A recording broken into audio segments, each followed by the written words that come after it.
thinking about leaving the country for something the government doesn't advertise. And essentially, the moment you leave, the ATO can tax you on assets you haven't even sold, which is, called a departure tax, and it can wipe out years of wealth, which has been accumulated overnight, right? Most people find out about this when it's too late. You've already booked your flights, told their friends, and probably even brought a place overseas, most likely Dubai. Then the accountant delivers the news, and suddenly you're facing a tax bill of hundreds and hundreds of thousands, or even 5 million plus, right? In this video, I'm going to explain directly how Austria's exit tax works. It's one of the harshest and hardest to get around in the world, and how to leave Australia without the ATO taking half of your wealth. So I'm Will Hodgson, a co-founder of HPT Group. We help entrepreneurs, high net worth individuals, crypto investors, global businessmen and global business ladies as well. Basically, high net worth individuals. We help structure their companies, their citizenships, their freedom of movement, and also their lifestyle internationally, whether it's offshore entities, building special banking relationships, tax residency, asset protection, and also exit planning, as well as citizenship advisory as well. I've helped clients leave high-tech jurisdictions all over the world. Australia is one of the trickiest. We've seen South Africa, we've seen the UK propose similar stuff, and it is really depressing what is going on. The rules are aggressive, ATO is sophisticated, and the mistakes are expensive, but it can be done if you do plan properly. Let me show you how. So first of all, let's talk about why this matters. Okay, guys. So why are successful Australians looking to leave? Number one, mainly is the tax burden. It's very substantial, as I'm sure you're already aware if you are living there. I've never lived there myself. The top margin rate is 45%, kicking in at 190 grand. Add medical care, and you're at 47%. Okay, nearly half of every dollar above that goes to the government, and that is quite frankly unacceptable. Especially as a global entrepreneur myself. Capital gains are is also very punishing, Unlike many countries, Australia taxes capital gains as income with only 50% discount if you've held your assets for more than 12 months. Sell a business or investment portfolio and you can face an effective rate of over 23%, top of my head. Again, I'm not an Australian tax advisor. I'm purely a global international consultant. We've helped entrepreneurs all over the world in dozens of countries do the types of strategies that you've always imagined of, right? And again, there is no relief for entrepreneurs, no special rates, no business at XYZ. There is nothing you can do essentially right there. But meanwhile, other countries, they're competing for talent and capital. We've got Singapore, Dubai, Portugal, Switzerland, UAE, Paraguay, Cyprus, Malta. The list goes on. You are not stuck in Australia. Please understand that. And they are rolling out the welcome mat for you. Let me tell you that one right there. Australia is only rolling out a bloody tax bill. The appeal of leaving is very obvious, and that's why I'm here today. But Australia doesn't make it easy, but there's always a way to do things, okay, guys? And again, here's what most people don't know, and that is it's usually too late once they realise it. When you cease to be an Australian tax resident, you trigger what's called a CGV event L1, which is deemed a disposal of your assets. To get that right, I'm pretty sure I said that correctly. In plain English, the ATO treats you as if you've sold everything the day that you left, okay? So that's how they're treating you, okay? Shares, investments, business interests, crypto, foreign property, anything that would normally be subject to CGT, you actually haven't sold anything. You still own it, and you're taxed as you did. The tax is calculated on your unrealized gain. The difference between what you paid and the asset is marked at value when you leave. If you bought shares in a company years ago for 100K, and now worth 2 million, you're taxed on 1.9 million on that gain. Top rate, 450K, mate. On an asset you still own, you haven't sold, it might go down in value next year. This is extraordinary because most countries don't do this because you generally don't have the capital to pay those taxes, and that's why it remains people keeping the money stuck inside Australia and keeping you paying your tax in Australia. And again, the fear that Australia wants to tax gains that occurred while you're a resident, they don't want you accumulating wealth there, okay? They don't want you leaving, and they don't want you selling tax-free somewhere else, okay? So they take you on the way out. Disgusting, eh?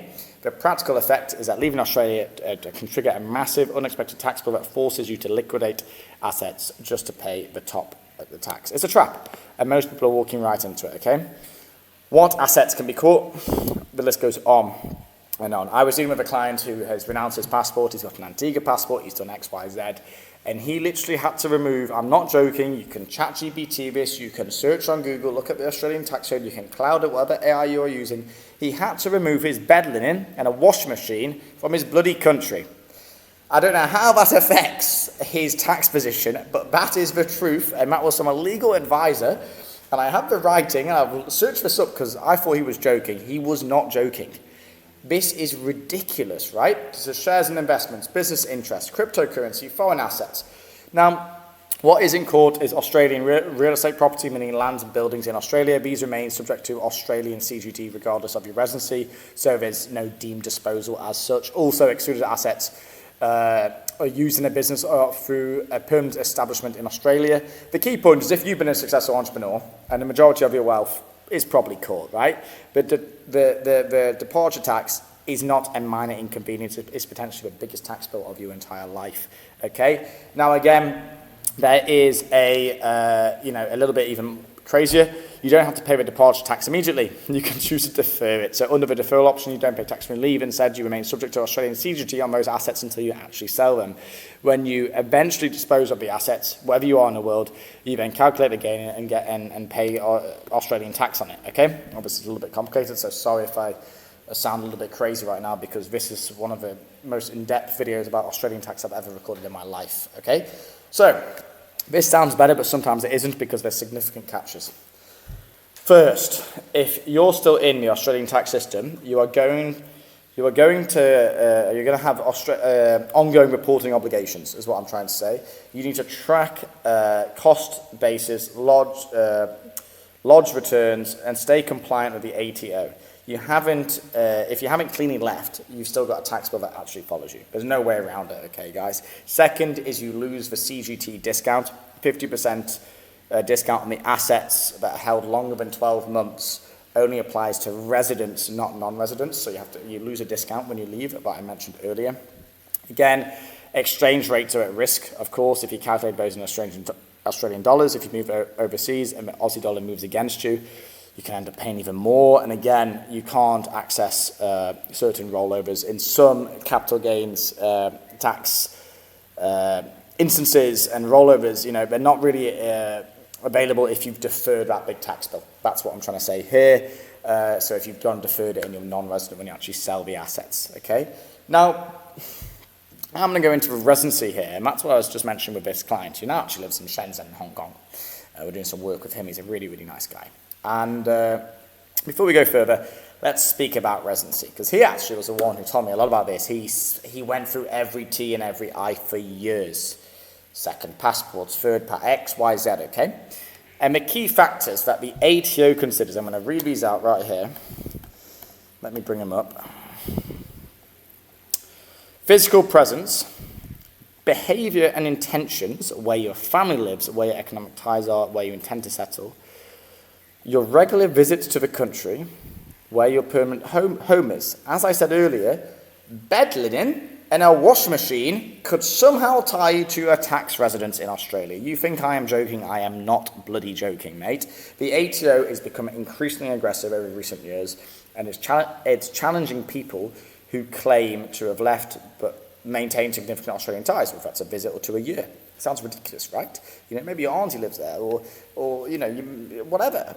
You're allowed to go to Australia, for God's sake, And it's looking at where your family lives, where your kids go to school, where your spouse spends most of the time, and whether you've kept a home available. Simply moving overseas isn't enough nowadays, okay? You generally need to tick all boxes on those tests, and the legal advice there is very intensive, okay? It is absolutely ridiculous. You thought the UK was leaving. If you thought the UK was bad in introducing some recent measures that we've gone and seen, this is a whole new level, okay? So if you get this wrong and you think you've left but the ATO disagrees, you're still taxing worldwide income. It is ridiculous. The main resident exemption, which is a big question, is what about your home? Your main residence, the house you live in, it's normally exempt from CGT in Australia. The main residence exemption is one of the most valuable tax breaks that's even available there, right, guys? And again, It is generally useful. It means you can leave Australia, rent out your home, and still be covered by the exemption for 6 years. If you sell within the window, there's no CGT on your main home, but there are traps. If you're a non-resident when you sell, the rules have changed. Since 2020, non-residents are excluded from the main residence on exemption of sales. There's a transitional measure for properties held before May 2017, but for properties acquired after that date, non-residents pay full CGT on their family home. This is what, the client I was speaking about earlier, he had to go as far as get a second passport, just to be sure, just to be certain. He still holds his Australian passport, but just doesn't use it anywhere, okay? This catches people, okay? So when they leave Australia, their family home, they rent it out and sell it 5 years later, assuming that the exemption still applies. It does not. They face a massive unexpected tax bill. You have to be really, really careful here, guys. And if you're leaving Australia and you own a property, this needs very careful planning in terms of timing, departure, timing of any sale, and whether the transition rules apply, okay? So that's a lot of the negative facts. So number one is how to combat this is actually use available CGT concessions. If you're setting a business, small business, whatever, there's a 15-year exemption, retirement exemption, 50% of active asset reduction can dramatically reduce it. You can also crystallize your gains before you leave, right? So if you're going to pay your tax anyway, consider selling your assets while you're still a resident, and you can still access a 50% CGT discount. This is key here. And again, structure the timing of your department, which is key in every situation, right? Split the move across multiple years, consider a deferral strategy as well on the remaining assets. It depends how many assets you have in the country. And again, it's all case by case, right? So, that's how we work with clients. If you don't already know, we work on a case by case and we create an individual tailored structured plan for you. If you are Australian looking to, get out, which I was on the phone call earlier to a good friend there who's asking the same question. And I've been making a lot of YouTube videos today, and this is one of them wanted to actually attack essentially, is because it's really, really legally tricky to leave Australia. You basically get caught in all these tax brackets. You can do a little bit about it, but it's very hard to exit, to be honest, guys. Now, where are the Australians going? Singapore, Dubai, UAE, Qatar, Portugal, New Zealand, Switzerland, Italy, Greece. The main programs that we have been speaking about here on my YouTube channel. Again, this is the first time seeing me. Lovely to meet you. You can always become a client or apply to become a client down below. We don't accept everybody, but hopefully we can work with you. If not, then, Australians are pretty hard to work with. If you want to remain in Australia, yes, we can work with you. There's a few things we can do, but it doesn't open up all the doors as it would for other clients, such as British expats living in Dubai, for example. And I hope you understand that. It's nothing against you personally. It's just how it is, okay? And the ATO's reach. Let me tell you something about the ATO is sophisticated. They have a long reach. They participate in the CRS, in 100 countries. They know exactly where you have bank accounts, where you have them and what you're earning. Australia has tax treaties with all major economies. Information exchange, the ATO does request information of foreign tax authorities as well. They have a dedicated team focused on high net worth individuals and international arrangements. They use data matching, risk profiling, sophisticated analytics. If you're worth more than 10 million, you're already on my radar. Even if you're not doing anything wrong, they are watching you, mate, 1,000%. What does this mean? You cannot hide from the ATO by simply moving overseas, okay? The days of offshore secrecy are completely over, and any strategy that relies on the ATO not finding out strategy will 1,000% fail. Mark my words on that one right there. The only approach works with full compliance, properly seizing Australian residency under the law, meeting all the obligations and filing the returns correctly, paying any tax that's legitimately due, and being able to defend your new position. It's very key there, being really able to defend that. Yes, you can, while you're in Australia, it's probably easier to be a resident there and then have international business affairs, but as you leave, it's a very incredible hard thing, because even those international business affairs can take direct effect on you. As you've seen, it's completely crazy. And again, most people don't know about that departure tax. Assuming the deferral is always better. It's not always the case, as I've gone outlined here. Not properly getting rid of your residency, as I learned from the other client how important it is over there, and which lengths that he went to do that, just to be in a clear 100% certainty. A lot of people do it, just 70% certainty. You've got to do more than that one there. And mistake number 4 or 5, whatever I'm on, is keeping a family home without planning for that family home. The other one is moving somewhere where you hate. We see this in Dubai. And the other one is using the wrong advisors, where you're using a local Australian advisor to plan your international affairs. You need a local one to handle your local stuff, where you currently are, and then obviously international affairs for the rest. and maybe a few other advisors as well, such as myself and my team as well. Again, as I said before, you can become a client by clicking the link down below, and we'll see if we're happy to work with you, see if we're a match. If not, no worries. You can also book a free consultation as well. Now, each of these mistakes could cost you time and hundreds of thousands and potentially millions, okay? So the timeline for a proper exit is 12 to 24 months before departure. It's that crazy, guys. And then there's 6 to 12 months, you know, after departure. And then it just goes on and on and on. Now, once you're overseas, you know, establish that genuine substance is obviously very key there. We've seen that with clients. And again, limit those Australian visits, lodge any required Australian returns, and monitor the ongoing obligations that you must be doing. Within years 2 to 5, speaking of 5 years on exit here, maintain your non-residential status and continue compliance. Build your new life, consider any remaining Australian assets and whether to dispose of them, if that makes sense. Okay, running this process can lead to mistakes. Give yourself a proper amount of time to do this. You cannot rush this Australian exit. Is it worth it? Well, let me give you the numbers. If you're earning 500 grand a year, you're roughly paying 200 grand a year in income tax. Over 5 years, that's $1 million. Move somewhere with no income tax, that's $100 million. That's $1 million in your back pocket. You know, if you have a business with 10 million and you sell it in Australia, you could pay 2 million or more in CGT. Structure the exit correctly and you know, sell as a non-resident in the right jurisdiction. That completely disappears, you know, if structured correctly using those corporate structures. Now, for over a decade, if you're high earning, this can, you know, looking at 5-10 million of this money just down the bloody drain, hey? And that's not just about the money. It's about being optional and living where you want, building wealth with a constant erosion, you know, it's just not the way to go. You want it without a constant erosion, simply speaking, okay? Giving your family opportunities, not feel like you're working half a year just for the government. Let that one marinate. Okay, there are trades-offs, distance from family and friends, leaving a country you might love, and complexity in managing international affairs. It's not for everybody, I must admit, you know, and that's why we're very selective with our clients, because we want to be on the same page as the client, and they will need to be excited for this. You know, it shouldn't be a choice of, like, oh, I want to go to the pub with my friends, I'm going to miss this, my daughters are in school.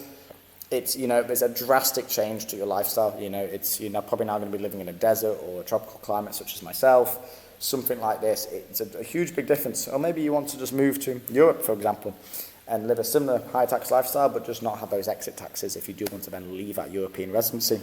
So again, if you are an Australian entrepreneur or business owner thinking about leaving, you want to do without you know, the ATO taking half of your wealth, we should be really having a chat. At HPT, that's what we do. We help a lot of these high net worth individuals plan and execute these international exits. Not theory, practical planning that actually works. We'll assess your situation, model the numbers, design a structure that fits your life, and basically guide you through all of the execution to the roadmap for you. A, B, C, D, all the way to Z is then done for you in a nice, sustainable manner. Again, as I said, it's not a quick solution, guys. It's a really tough one with Australia.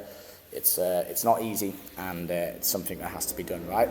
But again, if that suits you, then obviously there's a link in description. The ATO isn't going to make this easier. The rules aren't going to get more generous, and if you're going to move, the plan is obviously pretty soon, okay? But thanks for watching, guys. Please leave a comment, like and subscribe. Let me know your thoughts if you don't live in Australia, how crazy these laws are, right?